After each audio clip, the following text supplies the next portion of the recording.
Hi, my name is Mrs. Abel. I teach sign language at Blair Oaks High School.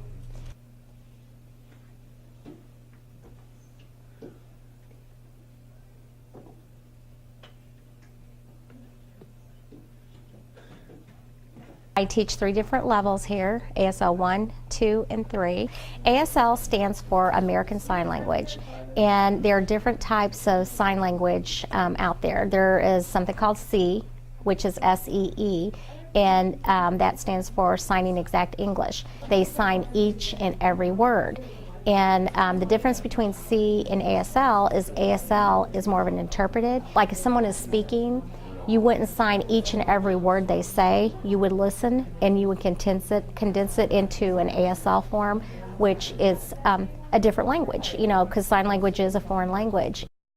My mom is deaf and my dad is hearing, and so I kind of grew up in a house that was hearing and deaf, and so it was kind of a second language to me. When my mom was 2, she had a very high fever, and she actually had the measles and the mumps at the same time. Just like with the disease of scarlet fever and things like that, it can take your hearing, and that's what happened. And so she was so young, she doesn't even really remember hearing because she was so young, but she has done well in the hearing world. And I say hearing world because she was married to a hearing man, and most of her friends were hearing. When I think back, it was just normal. I mean, it wasn't anything different because, you know, when I learned to say words, I learned to sign the words at the same time. And so I really didn't know any different. And of course, till I was a little bit older, and then just in society, you know, people, you know, talking to other people, not realizing people are deaf. So I wouldn't say I was an advocate, but I kind of was for my mom when we got out. But because she was in such a hearing world, she could do everything. She was a secretary before she had us. She could do everything a secretary can do except for answer a phone. And then when she started having kids, she stayed home and started babysitting. And so fortunately, my mom was able to stay home with us as kids.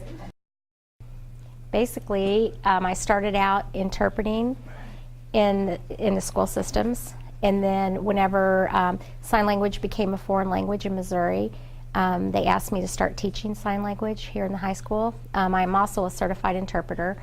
I would say the most rewarding thing about teaching sign language here at the high school is seeing the kids learn the language and use it. And what's really neat is the kids that are gone for several years that come back and still use the language. And so it's just neat to see them having fun while they're learning something.